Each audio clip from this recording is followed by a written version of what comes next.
സ്റ്റാൻഡേർഡിന്റെ second ചാപ്റ്ററായ circles and quadrilateral എന്ന് പറയുന്ന ചാപ്റ്ററിലെ ഒരു പുതിയ ടോപ്പിക്കാണ് സർക്കിൾ ആൻഡ് ക്വാഡ്രിലേറ്ററൽ. അപ്പോൾ എന്താണ് സർക്കിൾ ആൻഡ് ക്വാഡ്രിലേറ്ററൽ എന്ന് നോക്കാം.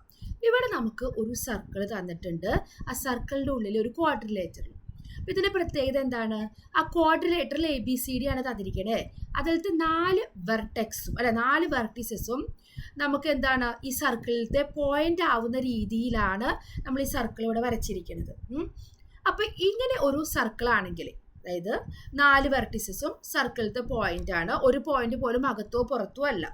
അപ്പൊ ഇതിന്റെ ഇങ്ങനെ ഒരു സർക്കിളിന്റെ അല്ലെങ്കിൽ ഒരു ക്വാഡ്രിലേറ്ററിന്റെ ഓപ്പോസിറ്റ് ആംഗിൾസിന് എന്തെങ്കിലും പ്രത്യേകതയുണ്ടോ? ഇപ്പൊ ഇവിടെയാണെങ്കിൽ angle A and angle C, അതുപോലെ ആംഗിൾ Bയും ആംഗിൾ Dയും, ആ ഓപ്പോസിറ്റ് ആംഗിൾസ് എന്തെങ്കിലും ഒരു റിലേഷൻ ഉണ്ടോ എന്നാണ് നമ്മൾ നോക്കണത്. അപ്പൊ നമുക്കത് കാണാൻ പറ്റുന്നില്ലെങ്കിൽ നിങ്ങൾ ജസ്റ്റ് എന്ത് ചെയ്യുക, അതിന്റെ ഡയഗണൽ ഒന്ന് വരച്ചു നോക്കുക. കണ്ടോ, അപ്പൊ അതിന്റെ ഡയഗണൽ AC ഇവിടെ വരച്ചിട്ട് കാണിച്ചിട്ടുണ്ട്. അപ്പൊ ഈ ഡയഗണൽ വരയ്ക്കുന്ന സമയത്ത് നോക്കിയേ, ഈ ഡയഗണൽ AC ഇവിടെ വരച്ചു. അപ്പൊ നമ്മൾ ഇതിന് തൊട്ട് മുന്നേ പഠിച്ചിട്ടുള്ള ഒരു പോയിന്റ് ഉണ്ട്. എന്താണ്? ACP സർക്കിളിനെ സംബന്ധിച്ച് എന്താണ്? കോഡാണ് അല്ലെ. AC എന്ന് പറയുന്നത് ഈ സർക്കിളിനെ സംബന്ധിച്ച് കോഡാണ്. ഇതിന്റെ കോഡാണ് ഇപ്പൊ നമ്മളിവിടെ വരച്ചു കൊടുത്തിരിക്കുന്നത്. അത് ക്വാഡ്രിലേറ്ററിന്റെ എന്താണ്? ഡയഗണലാണ്. അപ്പൊ ഇങ്ങനെ ഒരു കോഡ് വരികയാണെങ്കിൽ ആ കോഡ് ഈ സർക്കിളിനെ 2 സെഗ്മെന്റ് ആയിട്ട് ഡിവൈഡ് ചെയ്യുന്നു അല്ലെ. അപ്പം ഈ ആംഗിൾ D എന്ന് പറയുന്നത് ഈ ഒരു സെഗ്മെന്റിലത്തെ ആംഗിൾ ആണ്, ആംഗിൾ B എന്ന് പറയുന്നത് ഈ ഒരു സെഗ്മെന്റിലത്തെ ആംഗിൾ ആണ്. രണ്ടിന്റെ എൻഡ് പോയിന്റ് ഇവിടെ Aയും Cയും ആയിട്ടാണ് ജോയിൻ ചെയ്തിരിക്കുന്നത്. അങ്ങനെയാണെങ്കിൽ എന്താ ഇതിന്റെ പ്രത്യേകത? Angle B plus angle D is equal to 180 ആണ് നമ്മൾ പഠിച്ചിട്ടുണ്ട് അല്ലേ. അങ്ങനെ 2 സെഗ്മെന്റിലത്തെ ഓരോ ആംഗിൾ എടുത്ത് ആഡ് ചെയ്ത് കഴിഞ്ഞാൽ അത് എത്രയായിരിക്കും? 180 ആണ്. അപ്പൊ നമുക്ക് ഇവിടെ അത് എന്ത് പറയാൻ പറ്റും? ഇവിടെ നമ്മൾ ഒരു ക്വാഡ്രിലേറ്ററിന്റെ 4 വെർട്ടിസസ് നമ്മൾ ഇതുപോലെ ആ സർക്കിളിന്റെ പോയിന്റുമായിട്ട് വരച്ചു കഴിഞ്ഞാൽ എന്തായിരിക്കും? അതിന്റെ ഓപ്പോസിറ്റ് ആംഗിൾസ് ആഡ് ചെയ്ത് കഴിഞ്ഞാൽ നമുക്ക് എന്ത് കിട്ടണം? 180 കിട്ടണം. ഇതേപോലെ നമ്മൾ ഇനി BD എന്ന് പറഞ്ഞ ഡയഗണലാണ് വരച്ചു കൊടുക്കണമെങ്കിൽ angle A plus angle C എത്ര കിട്ടും? 180 കിട്ടും. അപ്പൊ നമുക്കിത് ജനറൽ ആയിട്ട് എന്ത് പറയാം? If all vertices of A quadrilateral R on A circle, എല്ലാ വെർട്ടിസസും സർക്കിളിന്റെ പോയിന്റ് ആയിരിക്കണം. ഒന്നകത്തോ പുറത്തോ ആവാൻ പാടില്ല, അല്ലെങ്കിൽ ഇൻസൈഡ് ഔട്ട്സൈഡ് ആവാൻ പാടില്ല. അങ്ങനെയാണെങ്കിൽ then the sum of its opposite angles is 180. അതിന്റെ ഓപ്പോസിറ്റ് ആംഗിളിന്റെ സം എടുത്തു കഴിഞ്ഞാൽ അത് എത്രയായിരിക്കും? 180 ആണെന്നാണ് നമ്മളിപ്പോൾ ഇവിടെ കണ്ടത്. ഇനി പറയാണ് ഇതിന്റെ റിവേഴ്സ് സ്റ്റേറ്റ്മെന്റ് എടുത്തു കഴിഞ്ഞാൽ അത് ട്രൂ ആണോ എന്ന്. അതായത് നമുക്കിത് നേരെ തിരിച്ചു പറയാൻ പറ്റും. ഇപ്പൊ എന്താ പറഞ്ഞത്? നമ്മള് ഒരു സർക്കിളിന്റെ ഒരു ക്വാഡ്രിലേറ്ററിന്റെ 4 വെർട്ടിസസ് ഒരു സർക്കിളിലെ പോയിന്റ് ആയി കഴിഞ്ഞാൽ അതിന്റെ sum of its opposite angles എത്രയായിരിക്കും? 180 ആയിരിക്കും. ഇനി ഏതെങ്കിലും ഒരു ക്വാഡ്രിലേറ്ററിന്റെ sum of the opposite angles നമ്മൾ എടുത്തു നോക്കി, അപ്പൊ നമുക്കത് 180 കിട്ടി. അങ്ങനെയാണെങ്കിൽ ആ ക്വാഡ്രിലേറ്ററിന്റെ 4 വെർട്ടിസസ് കൂടെ 4 വെർട്ടിസസ് കൂടിയും പാസ് ചെയ്യുന്ന രീതിയിൽ നമുക്കൊരു സർക്കിൾ വരയ്ക്കാൻ പറ്റുമോ? അതായത് ഇതിന്റെ നേരെ റിവേഴ്സ് സ്റ്റേറ്റ്മെന്റ് അത് ട്രൂ ആകുമോ? എല്ലാ നമുക്ക് സ്റ്റേറ്റ്മെന്റും അതിന് റിവേഴ്സ് എടുത്താൽ ട്രൂ ആണെന്ന് പറയാൻ പറ്റില്ല. പക്ഷെ ഇതവിടെ ട്രൂ ആണ്. അത് ജസ്റ്റ് എങ്ങനെയാണെന്നുള്ളതൊന്ന് പറഞ്ഞിരിക്കുകയാണ് അതവിടെ ചെയ്യുന്നത്. ജസ്റ്റ് അതിന്റെ ഒരു പ്രൂഫ് ഉണ്ട്, ഞാൻ ജസ്റ്റ് അതൊന്ന് പറഞ്ഞു പോവാം. നിങ്ങൾ 8th സ്റ്റാൻഡേർഡിൽ ലൈൻസ് ആൻഡ് സർക്കിൾസ് എന്ന് പറയുന്ന ചാപ്റ്ററിൽ പഠിച്ചിട്ടുണ്ട്. We can draw A circle through 3 vertices of any quadrilateral. നമുക്ക് ഏതൊരു ക്വാഡ്രിലേറ്ററിന്റെയും 3 വെർട്ടിസസ് എടുത്തിട്ട് നമുക്ക് സർക്കിൾ വരയ്ക്കാൻ പറ്റും. ഒരു വെർട്ടിസ് ചിലപ്പോൾ അതിൽ വരാം, ചിലപ്പോൾ പുറത്തായിരിക്കാം, ഇൻസൈഡോ ഔട്ട്സൈഡോ അല്ലെങ്കിൽ സർക്കിളിലോ അങ്ങനെ വരാം. പക്ഷെ 3 വെർട്ടിസസ് വെച്ചിട്ട് എന്തായാലും നമുക്ക് കമ്പൽസറി ആയിട്ട് ഒരു സർക്കിൾ വരയ്ക്കാൻ പറ്റും എന്നുള്ളത് 8th നമ്മൾ പഠിച്ചിട്ടുണ്ട്. അപ്പൊ 3 വെർട്ടിസസിന്റെ കാര്യം അവിടെ എന്തായി? നമുക്ക് കൺഫേം ആയി. ഇനി നമുക്ക് എന്ത് ചെയ്യാം? 4th വെർട്ടിസസും നമുക്ക് ആ സർക്കിളിൽ ഒരു പോയിന്റ് ആവാൻ പറ്റുമോ എന്നുള്ള കാര്യം നമുക്കൊന്ന് നോക്കി നോക്കാം.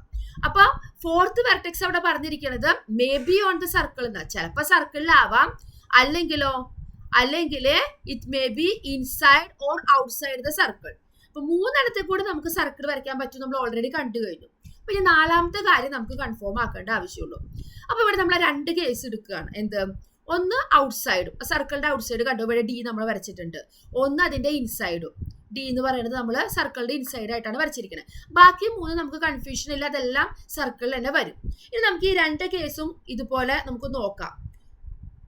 ഇനി നമ്മൾ ആദ്യത്തെ പിക്ചർ നോക്കാം. അതായത് ഔട്ട്സൈഡ് വരുന്നത് കണ്ട എയും ബിയും സിയും സർക്കിളിലെ പോയിന്റ് ആയിട്ട് എടുത്തു ക്വാഡ്രിലേറ്ററിന്റെ.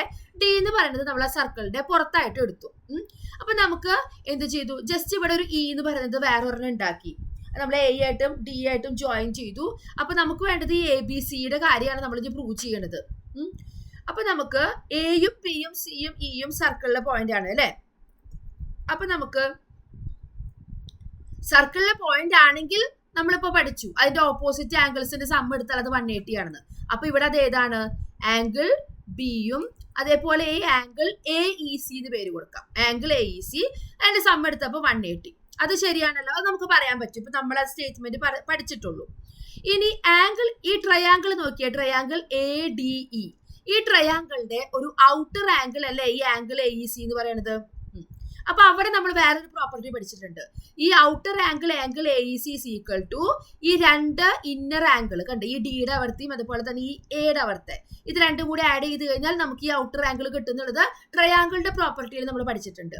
അപ്പൊ ആംഗിൾ എ ഇ സി അതായത് ഇത് is equal to angle D plus angle E A D അതായത് നമ്മുടെ എയുടെ അവർത്തെ. അപ്പൊ ഇത് നമ്മൾ ട്രയാംഗിൾ പ്രോപ്പർട്ടിയിൽ പഠിച്ചതാണ്. അപ്പൊ ഇതിൽ നമുക്ക് എന്ത് പറയാം, ആംഗിൾ ഡിയുടെ കൂടെ angle E A D add ചെയ്യുമ്പോഴാണ് എ ഇ സിയുടെ ഒപ്പം എത്തുള്ളൂ അല്ലെ, ഈക്വൽ ആവുള്ളൂ. അങ്ങനെയാണെങ്കിൽ ആംഗിൾ ഡി മാത്രമാണെങ്കിൽ അത് എന്തായിരിക്കും, അത് ആംഗിൾ എ ഇ സിനേക്കാൾ ചെറുതായിരിക്കും. അപ്പൊ ഇതിൽ നിന്ന് നമുക്ക് എന്ത് പറയാൻ പറ്റും, angle D is less than angle A E C. അപ്പൊ എ ഇ സിനേക്കാൾ കുറവാണ് അല്ലെ, നമുക്ക് ഈ എ ഇ സി ആണ് വേണ്ടിയിരുന്നത്. എ ഇ സിയും ബിയും കൂടി കൂട്ടുമ്പോഴേ 180 വരുള്ളൂ. പക്ഷെ ഡി എന്ന് പറയുന്നത് എ ഇ സിനേക്കാൾ എന്താണ്, ചെറുതാണ്. അപ്പൊ ഇവിടെ നമുക്ക് ആംഗിൾ കണ്ട നമ്മുടെ ഫസ്റ്റ് എഴുതി വെച്ചിട്ടില്ലേ, ആ ഫസ്റ്റിൽ നമ്മൾ എന്ത് ചെയ്യാം, ഈ ഫസ്റ്റും അതേപോലെ തന്നെ ഈ സെക്കൻഡും കൂടിയിട്ട് നമ്മളൊന്ന് ജോയിൻ ചെയ്ത് നോക്കിയേ. Angle B plus angle A E C ആണ് 180 ആവുള്ളൂ. ആ ഡി എന്ന് പറയുന്നത് എ ഇ സിനേക്കാൾ ചെറുതാ. അപ്പൊ ബി എന്ന് പറയുന്ന സാധനം നമ്മൾ ആ ആംഗിള് നമ്മൾ ആംഗിൾ ഡിയുടെ കൂടെ ആഡ് ചെയ്ത് കഴിഞ്ഞാൽ അത് ഒരിക്കലും 180 ആവില്ല. എന്തായിരിക്കും, 180നേക്കാൾ കുറവായിരിക്കുള്ളൂ. കാരണം ഡി എന്ന് പറഞ്ഞ ആംഗിള് എ ഇ സിനേക്കാൾ ചെറുതാണ്. അപ്പൊ പിന്നെ ബിയുടെ കൂടെ അത് ആഡ് ചെയ്ത് കഴിഞ്ഞാൽ ഒരിക്കലും അത് 180 വരെ എത്തില്ല. എന്ത് കിട്ടും, അത് 180നേക്കാൾ കുറവാണെന്ന് കിട്ടി. അപ്പൊ ഈ ഒരു കേസില് ഡി എന്ന് പറഞ്ഞ ഫോർത്ത് വെർട്ടെക്സ് സർക്കിളിന്റെ പുറത്താണെങ്കിൽ നമ്മൾ ഈ ഓപ്പോസിറ്റ് ആംഗിൾ ആഡ് ചെയ്യുന്ന സമയത്ത് ഇവിടെ നമുക്ക് കൺഫ്യൂഷൻ ഇല്ല, എയും സിയും ആഡ് ചെയ്ത 180 കിട്ടും. കാരണം രണ്ടും സർക്കിളിലെ പോയിന്റ്. ബിയും ഡിയും കൂടി ആഡ് ചെയ്യുമ്പോൾ നമുക്ക് 180നേക്കാൾ കുറവാണെന്നാണ് നമ്മൾ കണ്ടത്. അപ്പൊ ഇവിടെ എന്ത് കിട്ടി, ഇഫ് ദ, നമുക്ക് അതൊരു പോയിന്റ് ആയിട്ട് പറയാം, if the fourth vertex is outside the circle, പുറത്താണെങ്കിൽ the sum of the angles at this vertex and the opposite. ഞാൻ പറഞ്ഞു മറ്റേ പെയർ അവിടെ കറക്റ്റ് ആകട്ടെ, എയും ഇവിടുത്തെ സിയും അത് അവിടെ കറക്റ്റ് ആയിരുന്നു, അതൊരു കുഴപ്പമുണ്ടായിരുന്നില്ല. ബിയും നമ്മുടെ ഡിയും കൂടി നോക്കുന്ന സമയത്ത് അതെന്താണ്, ലെസ് ദാൻ 180 എന്ന് കിട്ടി. അപ്പൊ ആ ഒരു കേസിൽ നമ്മൾ അങ്ങനെ ലെസ് ദാൻ 180 ഇവിടെ കണ്ടുവച്ചു. ഇനി നമുക്ക് രണ്ടാമത്തെ കേസ് എന്തായിരുന്നു, നമ്മുടെ ഫോർത്ത് വെർട്ടെക്സ് സർക്കിളിന്റെ ഇൻസൈഡിൽ വരുന്ന ഒരു കേസ്. ഇവിടെ നമ്മൾ ഇതുപോലെ ഡിയും എയും നമ്മൾ എക്സ്റ്റെൻഡ് ചെയ്തിട്ട് ഇവിടെ ജോയിൻ ചെയ്തിട്ടുണ്ട്. നമ്മളൊരു പുതിയ ക്വാഡ്രിലേറ്റർ എടുത്തു, എ ബി സി ഇ. ഇവിടെ നമുക്ക് ഇതുപോലെ എന്ത് പറയാം, എയും സിയും കൺഫ്യൂഷൻ ഇല്ല, രണ്ടും കൂടി ആഡ് ചെയ്ത് കഴിഞ്ഞാൽ 180 തന്നെയാണ്. കാരണം എയും സിയും ഈ സർക്കിളത്തെ വെർട്ടെക്സ് ആണ്. ബിയും അതേപോലെ തന്നെ ഇയും, ബിയും ഇയും കൂടി എഴുതി കഴിഞ്ഞാൽ 180 വരും. കാരണം നമ്മൾ ഈ ഇപ്പോൾ ഇവിടെ പുതിയത് ഉണ്ടാക്കിയത് ആ സർക്കിളിലെ. അപ്പൊ ആംഗിൾ ബി പ്ലസ് ആംഗിൾ ഈ 180 ആണ് നമ്മൾ നേരത്തെ പഠിച്ചിട്ടുള്ള സ്റ്റേറ്റ്മെന്റ് വെച്ചിട്ട്. ഇനി എ ഇ ഡി എന്ന് പറഞ്ഞ ട്രയാംഗിൾ ഇതുപോലെ എടുത്തേ. എ ഇ ഡി എന്ന് പറഞ്ഞ ട്രയാംഗിളിലെ എ ഡി സി നമ്മൾ നേരത്തെ ചെയ്ത പ്രൂഫ് പോലെ തന്നെ ആ ഒരു ഔട്ടർ ആംഗിൾ എടുത്തു. അതെന്ന് പറയുന്നത് ഇ എന്ന് പറഞ്ഞ ഈ ആംഗിളും അതേപോലെ ഇത് എന്താണ്, ഈ എയുടെ അവിടുത്തെ, അതായത് ഇ എ ഡി അല്ലെ, ഇ എ ഡി ആണല്ലോ ഈ എയുടെ അവിടുത്തെ ആംഗിള്. ഇത് രണ്ടും കൂടി ആഡ് ചെയ്യണതാണ് ആ ഔട്ടർ ആംഗിൾ എന്ന് പറഞ്ഞു. അപ്പൊ അത് വെച്ച് നോക്കുമ്പോൾ ആംഗിൾ എ ഡി സി എന്ന് പറയുന്നത് എന്താണ്, ആംഗിൾ ഇനേക്കാൾ കൂടുതലല്ലേ. ഇയുടെ കൂടെ ഇ എ ഡി എന്ന് പറഞ്ഞ ആംഗിൾ ആഡ് ചെയ്യുമ്പോഴേ ഇതിനോട് ഈക്വൽ ആവുള്ളൂ. അപ്പൊ ആംഗിൾ ഇ മാത്രം എടുക്കുകയാണെങ്കിൽ അതിനേക്കാൾ വലുതാണ് നമ്മൾ ആര്, ആംഗിൾ എ ഡി സി, നമ്മുടെ ഔട്ടർ ആംഗിൾ അല്ലെ. ഇതിലത്തെ ഒരൊറ്റ ആംഗിൾ മാത്രം എടുക്കുകയാണെങ്കിൽ ഇതിനേക്കാൾ ചെറുതായിരിക്കും. അപ്പൊ ഔട്ടർ ആംഗിൾ ആണ് അവിടെ വലുത്. ഇനി ഈ രണ്ട് പോയിന്റും ഈ 3യും 4ഉം നമ്മളൊന്ന് ജോയിൻ ചെയ്ത് നോക്കിയേ. ആംഗിൾ ബിയുടെ കൂടെ ആംഗിൾ ഇ ആഡ് ചെയ്യുമ്പോൾ 180 കിട്ടും. പക്ഷെ ഇതിനേക്കാൾ വലിയൊരു ആംഗിൾ ആണ് നമ്മൾ ആഡ് ചെയ്യണമെങ്കിലോ ആംഗിൾ ബിയുടെ കൂടെ, അപ്പൊ അതെന്തായി, 180നേക്കാൾ കൂടുതലായിട്ട് വരൂലേ. അപ്പം ഡി എന്ന് പറഞ്ഞ വെർട്ടെക്സ് സർക്കിളിന്റെ ഇൻസൈഡിൽ വരുന്ന സമയത്ത് കണ്ടോ, the fourth vertex is inside the circle. അങ്ങനെയാണെങ്കിൽ the sum of the angles at this vertex and the opposite one is greater than 180. കണ്ടോ, അപ്പൊ നമുക്ക് ആ സം എടുക്കുന്ന സമയത്ത് 180നേക്കാൾ കൂടുതൽ കിട്ടി. അപ്പൊ പുറത്താകുമ്പോൾ 180 കുറവും കിട്ടി. ഈ ഡി എന്ന് പറഞ്ഞ ഫോർത്ത് വെർട്ടെക്സ് നമ്മൾ ഇൻസൈഡിൽ വരച്ചപ്പോൾ അത് 180 കൂടുതൽ കിട്ടി. അങ്ങനെയാണെങ്കിൽ അത് എവിടെ കിടക്കണം? ഈ ഫോർത്ത് വെർട്ടെക്സ് എവിടെ കിടക്കണം? നമുക്ക് സർക്കിളിലെ തന്നെ ഒരു പോയിന്റ് ആയിരിക്കണം. അപ്പൊ അത് കറക്റ്റ് നമുക്ക് എന്ത് കിട്ടും? 180 കിട്ടും. അപ്പൊ നമുക്ക് angle B plus angle D അതല്ലായിരുന്നു നമ്മുടെ ഉണ്ടായിരുന്നത്. അത് 180 ആണെങ്കിൽ നമുക്ക് എന്ത് വരയ്ക്കാൻ പറ്റും? We draw the circle through A B and C. D outside ആണെങ്കിൽ പറ്റില്ല അല്ലെ? ഡി എന്ന് പറയുന്നത് ഇൻസൈഡ് ആണെങ്കിലും പറ്റില്ല.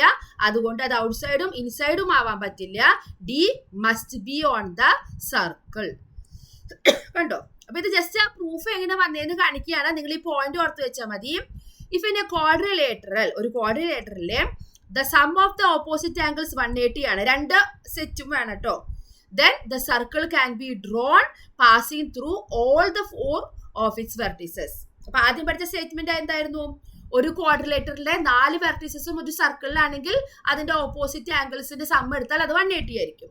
ഇനി അങ്ങനെ ഒരു ക്വാഡ്രിലേറ്ററിന്റെ ഓപ്പോസിറ്റ് ആംഗിൾസിന്റെ സം 180 ആണെങ്കിൽ അതിന് 4 വെർട്ടിസസിൽ കൂടി പാസ് ചെയ്യുന്ന രീതിയിൽ നമുക്കൊരു സർക്കിൾ വരയ്ക്കാൻ പറ്റും. അപ്പൊ അതിന്റെ റിവേഴ്സ് സ്റ്റേറ്റ്മെന്റും ട്രൂ ആണ് എന്നാണ് നമുക്ക് ഇവിടുന്ന് കിട്ടിയത്. ഇനി ഇങ്ങനെയുള്ള ഒരു ക്വാഡ്രിലേറ്ററിൽ, അതായത് ഒരു ക്വാഡ്രിലേറ്ററിൽ അതിന്റെ 4 വെർട്ടിസസ് കൂടി കടന്നു പോകുന്ന രീതിയിൽ നമുക്കൊരു സർക്കിൾ വരയ്ക്കാൻ പറ്റിക്കഴിഞ്ഞാൽ ആ ക്വാഡ്രിലേറ്ററിൽ നമ്മൾ സ്പെഷ്യൽ ആയിട്ട് പറയുന്ന പേരാണ് സൈക്ലിക് ക്വാഡ്രിലേറ്ററൽ. എന്താണ് അതിന്റെ പേര്? Cyclic quadrilateral. അപ്പൊ സൈക്ലിക് ക്വാഡ്രിലേറ്ററൽ എന്ന് പറഞ്ഞു കഴിഞ്ഞാൽ നിങ്ങളുടെ മനസ്സിലേക്ക് വരണം, ഒരു സർക്കിള് ഒരു ക്വാഡ്രിലേറ്ററിന്റെ 4 വെർട്ടിസസ് കൂടി കടന്നു പോകുന്ന രീതിയിലുള്ള ഒരു സർക്കിൾ. കണ്ടോ? അപ്പൊ ആ ഒരു ക്വാഡ്രിലേറ്ററിന്റെ സ്പെഷ്യാലിറ്റി ആണത്, സൈക്ലിക് ക്വാഡ്രിലേറ്ററൽ. അതിന്റെ ഓപ്പോസിറ്റ് ആംഗിൾസിന്റെ സം എടുത്താൽ അത് 180 ആയിരിക്കും. അപ്പൊ അത് നിങ്ങൾ മനസ്സിൽ ഓർത്തു വെക്കുക. ഇനി നമുക്ക് ഈ ക്വാഡ്രിലേറ്ററിൽ നമ്മളിപ്പോ പഠിച്ചു, അതിന്റെ ഓപ്പോസിറ്റ് ആംഗിൾസിന്റെ സം 180 എന്ന് പറഞ്ഞു. ഇനി നമുക്കറിയാം ഒരു റെക്ടാംഗിൾ നമ്മൾ എടുത്തു നോക്കിയേ. നമ്മളൊരു റെക്ടാംഗിൾ എടുക്കുന്ന സമയത്ത് നമുക്കറിയാം റെക്ടാംഗിളിന്റെ ഓരോ ആംഗിൾ 180 ആണ് അല്ലെ? 90 ഡിഗ്രി ആണ്. അപ്പൊ അതിന്റെ ഓപ്പോസിറ്റ് ആംഗിൾസ് ആഡ് ചെയ്യുമ്പോൾ എത്ര കിട്ടും? 90 + 90 180. ഇവിടെ ആയാലും 90 + 90 180. അപ്പൊ റെക്ടാംഗിളിൽ നമുക്കൊരു സൈക്കിൾ ക്വാഡ്രിലേറ്റർ എന്ന് പറയാം. ഇന്ന് അതിന്റെ 4 വെർട്ടിസസ് കൂടി പാസ് ചെയ്യുന്ന രീതിയിൽ നമുക്കൊരു സർക്കിൾ വരയ്ക്കാനായിട്ട് സാധിക്കും. കാരണം അതിന്റെ ഓപ്പോസിറ്റ് ആംഗിൾസിന്റെ സം 180 ആണ്. അതേപോലെ തന്നെ അപ്പൊ റെക്ടാംഗിൾ എന്താണ്? സൈക്ലിക് ക്വാഡ്രിലേറ്ററിലാണ്. അതേപോലെ തന്നെ ഒരു ഐസോസിലസ് ട്രപ്പിസിയം. ഐസോസിലസ് ട്രപ്പിസിയം എന്ന് പറയുമ്പോൾ അതിന്റെ ഒരു സൈഡ് എന്തായിരിക്കും? ഒരു സെറ്റ് ലൈൻസ് എന്താണ്? സൈഡ് പാരലൽ ആണ്. അതല്ലാത്ത നോൺ പാരലൽ സൈഡ് എന്തായിരിക്കും? ഈക്വൽ ആണ്. അതുകൊണ്ടാണ് അതിന് ഐസോസിലസ് ട്രപ്പിസിയം എന്ന് പറയുന്നത്. അതും സൈക്ലിക് ആവുന്നാണ് പറയുന്നത്. അപ്പൊ റെക്ടാംഗിളും ഐസോസിലസ് ട്രപ്പിസിയം എന്താണ്? സൈക്ലിക് ആയിരിക്കും. അത് നമ്മൾ ജസ്റ്റ് ഒന്ന് പ്രൂവ് ചെയ്തിട്ടുണ്ട്. ഇവിടെ നമ്മൾ ABCD എന്ന് പറഞ്ഞൊരു ഐസോസിലസ് ട്രപ്പിസിയം എടുത്തു. അപ്പൊ നമുക്കറിയാം അതിന്റെ ആംഗിൾ എയും ആംഗിൾ ബിയും ഈക്വൽ ആയിരിക്കും. Angle A is equal to angle B ആണ്.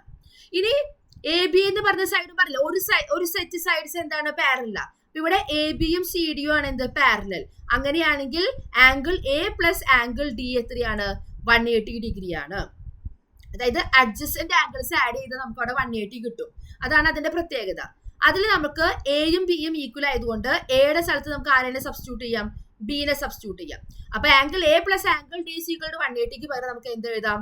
എയുടെ സ്ഥാനത്ത് ബി സബ്സ്റ്റിറ്റ്യൂട്ട് ചെയ്തിട്ട് angle B plus angle D equal to 180. ബിയും ഡിയും എന്തായിട്ടാ വരുന്നത്? ഓപ്പോസിറ്റ് ആംഗിൾസ് ആണ്. ഓപ്പോസിറ്റ് ആംഗിൾസിന്റെ സം എന്ത് കിട്ടി?